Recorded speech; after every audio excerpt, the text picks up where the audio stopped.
Sábado é dia de estudo de fundos imobiliários. Muito prazer, meus amigos, tudo bem com vocês? Meu nome é Bernardo Sanches e esse aqui é o Vai Pelos Fundos, e a ideia desse canal é tratar de conteúdo aprofundado de fundos imobiliários. No vídeo de hoje a gente vai falar do VRTA11, esse que é um fundo de papel de mais de 10 anos de histórico, tem uma rentabilidade excelente nesse período, sempre negociou com ágio e agora está fazendo a sua 8ª oferta. Isso trouxe muito burburinho para o mercado, em razão de a última emissão ter sido ali um pouquinho demorada, a locação realmente foi um pouco mais devagar e deixou o mercado bem ressabiado. Então vamos entender como é que esse fundo ganha dinheiro, qual que é o mindset do gestor, como é que está a carteira hoje e as razões para essa nova emissão. Então bora para esse conteúdo!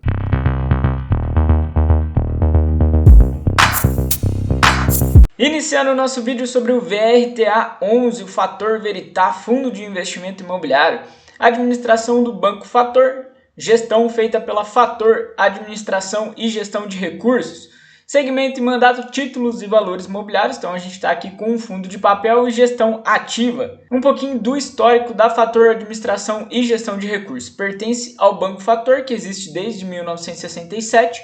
A Asset existe desde 1997, então tem um histórico bom, né? Atua em fundos estruturados, fundos imobiliários EFIP, e também fundos abertos, renda fixa, ações e multimercado, e tem aí quase 2 bilhões de reais sob gestão. O gestor, vocês sabem, sempre gosto de falar da cabeça que está por trás do fundo, é o Rodrigo Pocente. Ele trabalhou de 2010 a 2019 na Cibrasec, uma das primeiras securitizadoras do Brasil, trabalhando aí justamente com originação de CRI, e aí foi quando ele assumiu o VRTA11.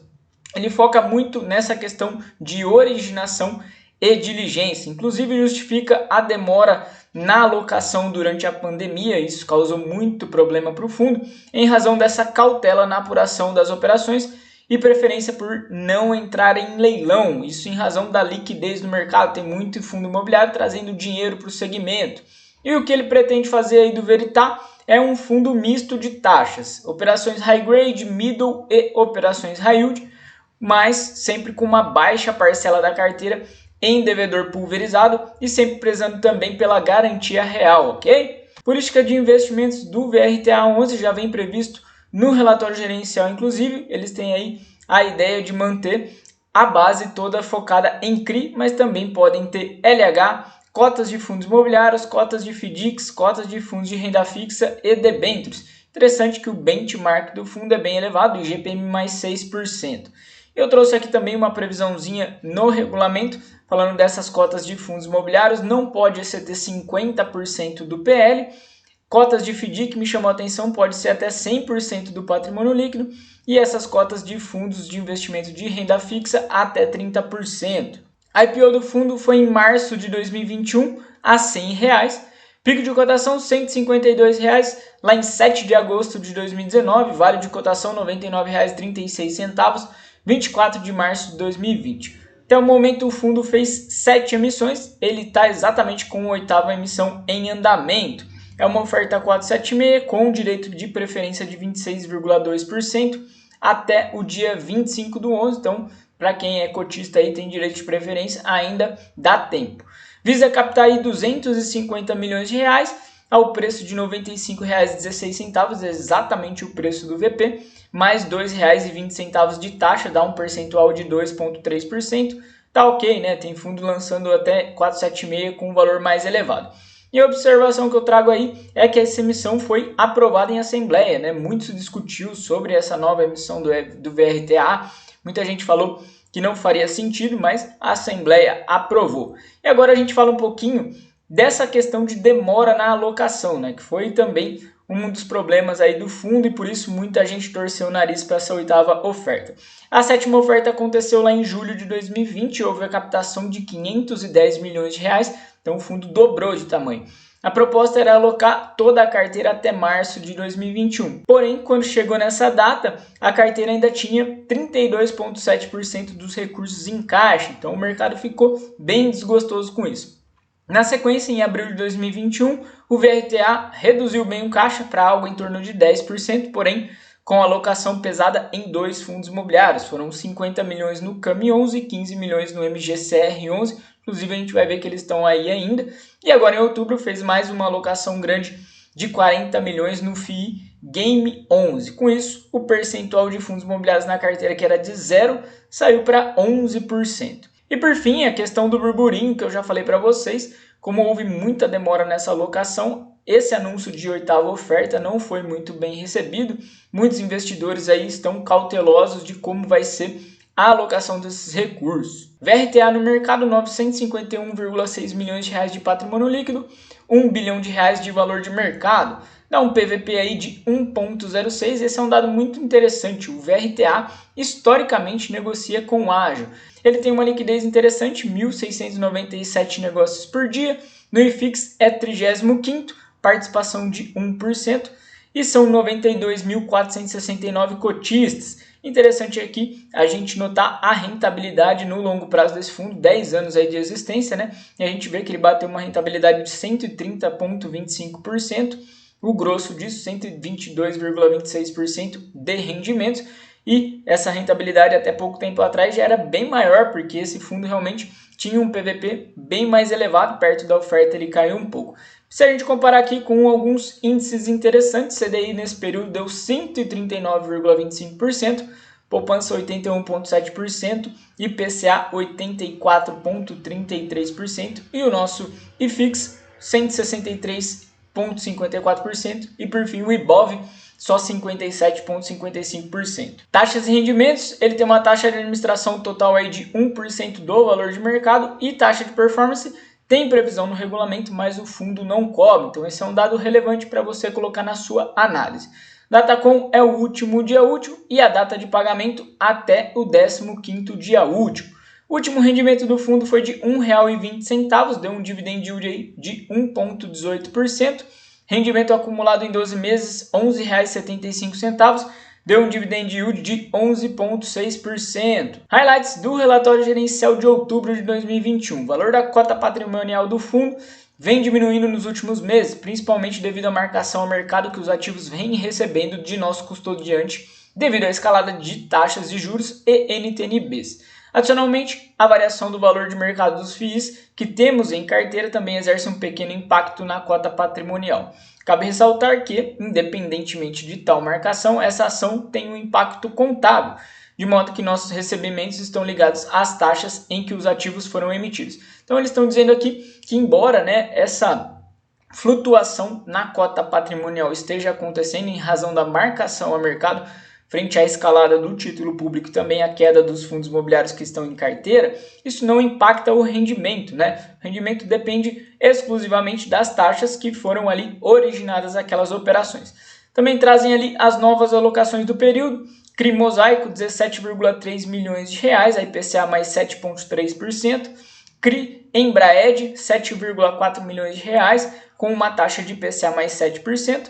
E aí a alocação no FII Game 11, primeira emissão de cotas, foram 400 mil cotas, né? Então 40 milhões investidos.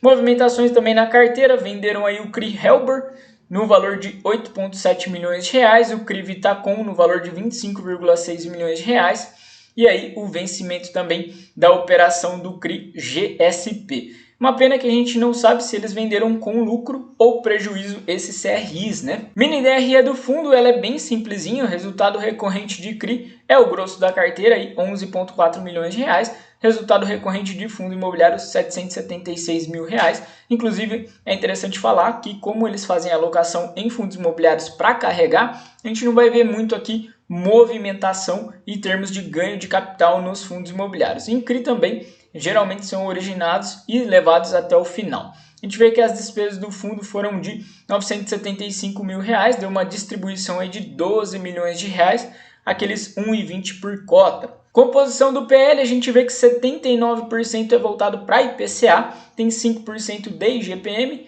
2% de CDI, 2% de CDI+, e aí o restante ali 11% direcionado para fundos imobiliários. Então, 86% da carteira está em CRIs e 3% ainda tem em caixa. A taxa média das operações, IPCA mais 6,4%, é uma taxa ali middle risk baixo, vamos dizer assim, quase um high grade, né? E GPM mais 7,6%, representa só 5,8% da carteira e tem mais um pouquinho ali em CDI e GPDI.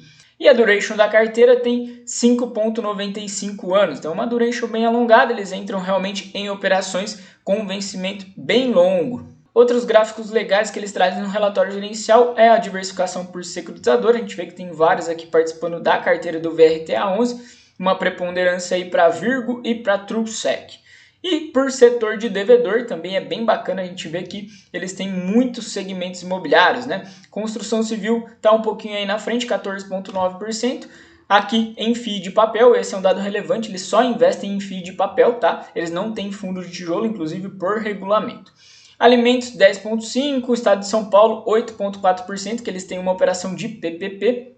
E devedor pulverizado era onde eu queria chegar, 8%. Então a gente vê que ele realmente não prima muito aí pela carteira pulverizada. E a distribuição de volume dos ativos é legal para a gente perceber que nenhum ativo aí tem participação maior que 5%, né? O grosso da carteira, que está aqui em torno de 280 milhões de reais, é uma participação de 1 a 2% do PL. Isso mostra realmente uma diversificação muito grande desse fundo e uma tranquilidade. Se alguma operação vier dar algum problema, ela não vai impactar de forma muito grande, tanto o PL quanto os rendimentos. Olhando agora para a carteira, são 61 operações e a gente vê que as taxas variam bastante, né? Tem desde aqui IPCA mais 10, GPM mais 12, IPCA mais 9,58, a IPCA mais 5,25, IPCA mais 4,99, então é bem variado, tem um mix grande aí de operações em termos de taxas. A gente vê aqui que a maior operação é essa do grupo BSO, tem um LTV baixíssimo aí de 15,7%, muito interessante. E a gente vê também que do PL ela representa só 4,79%, são 46 milhões investidos.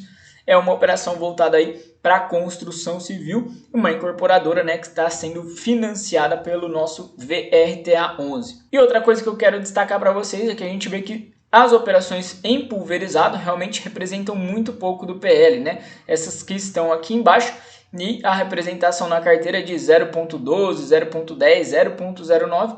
Realmente eles entram nesse tipo de operação de forma bem leve. E agora a carteira de fundos imobiliários, CAMI11, representando aí 4,87% da carteira, são 46,9 milhões de reais. O Game 11, que representado aí no Game 18 e no Game 19, que tem também 40 milhões de reais. MGCR, 12,7 milhões de reais. E o EQIR, que é um fundo novo lá da EQI, 4,9 milhões de reais. Então, um montante total aí em fundos imobiliários de 104,7 milhões. Ilustrando um pouquinho da carteira, sempre gosto de pegar operações que representam, né, um pouquinho da alocação do fundo. A primeira, claro, a mais relevante, o grupo BSO, tem aí como garantias alienação fiduciária de imóveis, cessão fiduciária, tem fundo de reserva também. É uma operação lastreada em debênture imobiliária de emissão da Abioye Empreendimentos, empresa do grupo BSO, que está desenvolvendo projetos logísticos, comerciais e residenciais em algumas cidades de Minas Gerais. Tem também aqui a operação com a Arteres. É uma operação lastreada em contrato de locação atípico de imóvel empresarial em Ribeirão Preto, locado para Arteres. E como garantia tem alienação fiduciária, tem a fiança bancária e seguros. E agora eu trouxe também uma operação que não tem garantia real, não é o foco do fundo. É essa operação lastreada em parcelas mensais devidas pelo governo do estado de São Paulo, referente à construção de áreas institucionais e comerciais pela Canopus, no âmbito da execução do contrato de PPP, concessão iniciada 2015. Então a gente vê aí que é uma operação que tem como pagador o governo do estado de São Paulo, que dá uma segurança bacana para essa operação de longo prazo. Garantias, como eu falei para vocês, não tem imóvel cedido, mas tem penhor de cotas de fundos de investimento, fluxo de recebíveis da CDHU e fundo de reserva. Resumindo então, VRTA11 é um fundo grande, tem uma diversificação muito boa, com baixa concentração de cada CRI dentro da carteira e também uma diversificação legal de securitizadoras, algo que eu gosto de observar. O gestor ele foca muito no chamado tailor-made, o que permite arbitrar taxas maiores nessa originação e também em ser majoritário, ser o detentor do CRI, aquele que dá as rédeas para a operação. Isso é bem positivo na minha visão, denota diligência, mas é bom a gente lembrar, houve um excesso na demora aí na alocação da última emissão, foram 8 meses para conseguir reduzir o caixa a 10%, então realmente não à toa o mercado ficou muito incomodado. Eu acho que o próprio Rodrigo Pocente reconhece aí que houve uma demora exagerada e muito provavelmente para essa nova oferta eles vão ter um pipeline muito mais robusto e com a possibilidade de alocação muito mais rápida. A estratégia deles é mista, 60% a 70% do fundo deve ficar em CRI High Grade. Interessante que o próprio gestor já indicou em lives alguns fundos comparáveis ao VRTA, nunca vi outro gestor fazer isso. Ele falou que a gente pode comparar o VRTA com BTCR11, FESC11, CVBI11 e Vigir11. O gestor tem comentado que a disputa por CRI está alta. Isso significa má precificação de operações. O ponto positivo é o tamanho do ticket do fundo. Ele tem 950 milhões aí de PL, então ele consegue ancorar, ele consegue trazer operações completas para dentro do fundo. E essa questão da precificação, isso se reflete em razão da liquidez. Como eu já falei para vocês no decorrer do vídeo, muito fundo imobiliário trazendo recurso, muita captação de fundo de papel, consequentemente o cedente tem mais opção ali para buscar taxa. Embora o regulamento coloque o limite de até 50% em fundos imobiliários, o gestor quer manter na faixa de 10% do PL, hoje está em 11%, e sempre em FII de CRI. Importante que a ideia para esses fundos imobiliários é carrego. A gente vê que muitos fundos de papel acabam entrando em fundos imobiliários e eles gostam muito de fazer o giro, o MGCR, o CPTS, o Iridium. Aqui, no caso do VRTA, eles entram em operações de casas que eles confiam muito e é realmente para carregar, para ter os rendimentos desses fundos. Acho bem bacana no relatório gerencial eles trazerem uma sessão de perguntas e respostas, acho que isso mostra um alinhamento muito legal. O RI coloca ali as perguntas mais relevantes. Não ter taxa de performance permite uma distribuição mais alta, isso é muito importante, a gente viu no vídeo da semana passada do BARI 11, que é aquela taxa de performance muito elevada, acaba realmente impactando demais nos rendimentos. E finalizando, é um fundo muito tradicional, com um excelente histórico de 10 anos, como a gente falou, sempre negociando com ágio e um tamanho muito grande. Então ele te dá uma segurança para fazer o investimento. Passou por muitas dúvidas em 2021, em razão da demora da alocação, e fez uma nova oferta agora. E aí, o que eu falo dessa nova captação? Se ela for alocada rápido, ela vai ser muito importante para o fundo melhorar as taxas. Isso porque, como a gente viu, o grosso da carteira está em IPCA mais 6,4%. Se a gente fizer a comparação com o Tesouro Público, um Tesouro IPCA NTNB 2026, ela já está pagando IPCA mais 5,19%. Ou seja, o spread de risco para você estar no VRTA ou num título público é muito pequeno. Por isso vai ser importante essa renovação, essa oxigenação. Por isso que a gente tem visto também tanta captação em fundos imobiliários. Muitos ficaram com a taxa um pouquinho amassada frente aos títulos públicos. Pessoal, o que eu tinha para falar de VRTA era isso. Espero que vocês tenham gostado. Deixa o like, deixa o comentário. Um grande abraço e até a próxima, se Deus quiser.